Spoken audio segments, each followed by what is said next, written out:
তো এস এর যে 3 রকমের সাউন্ড হয় সেটার জন্য আমরা কিছু সাউন্ড জানি। প্রথম আছে সিবিল্যান্ট সাউন্ড। সিবিল্যান্ট মিন্স আমরা ওইভাবে না বুঝলেও জাস্ট সিম্পল একটা বুঝতে পারি, সেটা শীর্ষযুক্ত সাউন্ড। কোনো ওয়ার্ডের শেষে যদি শীর্ষযুক্ত সাউন্ড থাকে, যেমন এই সাউন্ডটা থাকে, তাহলে ওই শীর্ষযুক্ত সাউন্ডের সাথে যদি এস যুক্ত হয় অথবা ইএস যুক্ত হয়, তাহলে ওই এস বা ইএস এর উচ্চারণ হবে ইজ। এখন সিবিল্যান্ট সাউন্ড আছে কি কোনো শব্দের শেষে, দেখো মানে সি থাকলে আসতে পারে, এস থাকলে আসতে পারে, এক্স থাকলে আসতে পারে, জেড থাকলে আসতে পারে, ডাবল এসে আসতে পারে, সিএইচ এ আসতে পারে, এসএইচ এও আসতে পারে। এগুলোকে বলে সিবিল্যান্ট। সিবিল্যান্ট মিন শীর্ষযুক্ত। যেমন এখানে উদাহরণ একটা ওয়ার্ড দেওয়া আছে রেইস, শেষের সাউন্ডটা দেখো রেইস। তো শেষের সাউন্ডের সাথে একটা এস যোগ করলাম, আমরা বলি রেইসেস, হবে রেইসিস, রেইসিস। আমরা বলি বাস, বাসেস, হবে বাসিস। আমরা বলি বক্সের প্লুরাল, বক্সেস, হবে বক্সিস। আমরা প্রাইজের প্লুরাল বলি হচ্ছে প্রাইজেস, হবে প্রাইজিস। আমরা বলি মিসের প্লুরাল হচ্ছে মিসেস, হবে হচ্ছে মিসিস। ওয়াশ এর প্লুরাল আমরা বলি ওয়াশেস, হবে গুড। আমরা ওয়াশ এর প্লুরাল বলি ওয়াশেস, হবে ওয়াশিস। সো খুবই সিম্পল, যদি কোনো ওয়ার্ডের শেষে শীর্ষযুক্ত সাউন্ড থাকে যেটাকে সিবিল্যান্ট সাউন্ড বলে, তার সাথে যদি এস বা ইএস যুক্ত হয় তাহলে এস এর উচ্চারণ হবে ইজ, ইজ। যেমন রেইসিস, বাসিস, বক্সিস, প্রাইজিস, মিসিস, ওয়াসিস। নেক্সট আরেকটা আছে ভয়েসড সাউন্ড। ভয়েসড মানে কি? ভয়েস না চাংড়া, ভয়েসড, VOICED। আর হচ্ছে আনভয়েসড। ইয়েস, যেই সাউন্ড গুলো ভোকাল কর্ড থেকে উচ্চারিত হয় সেটা হচ্ছে ভয়েসড, আর যেটা ঠোঁট দিয়ে উচ্চারিত হয় সেটা হচ্ছে আনভয়েসড। সো ভয়েস সাউন্ডে আছে যেমন ব সাউন্ড, ড সাউন্ড,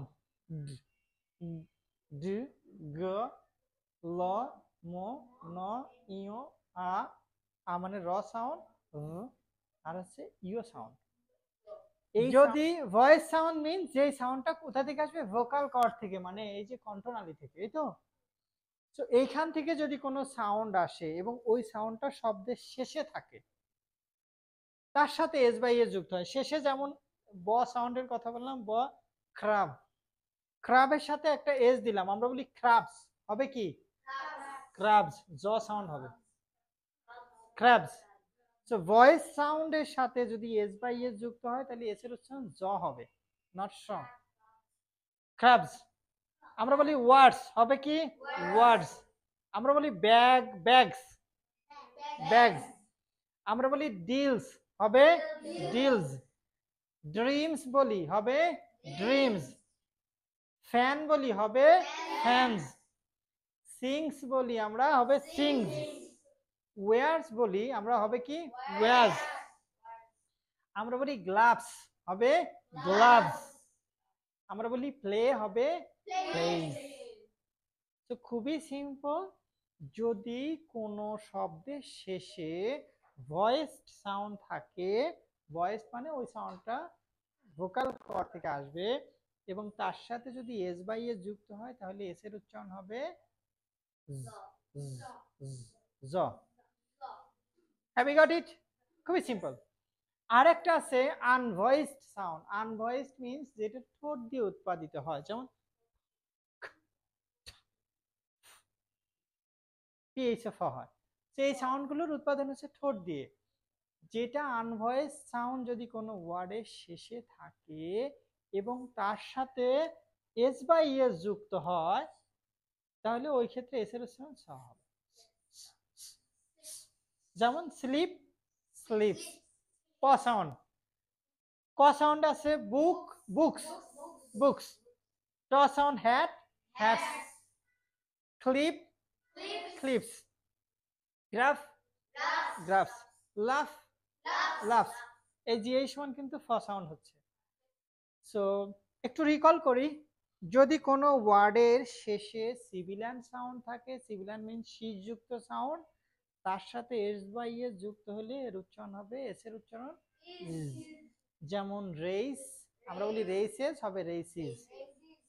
যদি কোনো ওয়ার্ডের শেষে ভয়েস সাউন্ড থাকে, ভয়েস মিনস ভোকাল কর্ড দিয়ে উৎপাদিত সাউন্ড থাকে, যেমন ব সাউন্ড ক্রাব, এর সাথে এস যোগলে ক্রাবস, এস এর উচ্চারণ জ হবে।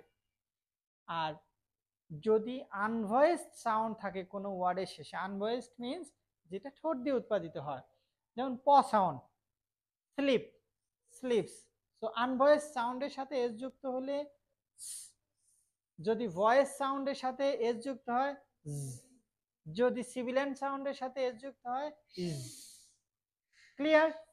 আরেকটা উচ্চারণ আছে এস, এস এর উচ্চারণ আবার জ হয় কখন, যদি এস এর আগে এবং পরে ভাওয়েল থাকে। এস এর আগেও ভাওয়েল, পরে ভাওয়েল, তাহলে এস এর উচ্চারণ হবে জ, জ। যেমন আমরা বলি টেলিভিশন, টেলিভিশন, টেলিভিশন, কারণ এস এর আগে পরে কনসোনেন্ট আছে। যেমন আমরা বলি হোয়াটস ইওর ভিশন, হবে কি ভিশন। আমরা বলি কি এসে ইজি না ইসি, ইজি, কিন্তু কারণ এস এর আগে এ আছে আর শেষে ওয়াই আছে, ওয়ার্ডের শেষে ওয়াই থাকলে ওটা ম্যাক্সিমাম ক্ষেত্রেই ভায়েল হিসেবে কাউন্ট করা হয়, কারণ এটা হচ্ছে সেমি ভায়েল। যেমন আমরা বলি কি মিউজিক না মিউজিক, কারণ এস এর আগে ইউ আছে পরে আই আছে, দ্যাট মিনস এস এর আগে পরে কনসোনেন্ট আছে। আমরা কি প্লেজার বলি না প্লিজার, আমরা কি প্রেজেন্স বলি না প্রেজেন্ট বলি, প্রেজেন্ট। খুবই সিম্পল। সো এস এর মূলত 3 রকমের উচ্চারণ, যদি আমরা এটা ঠিকমতো করতে পারি, it will be great for your speaking. Have you বুঝতে পেরেছেন? Thank you very much. Bilingual Learning Center, BLC, Bogura.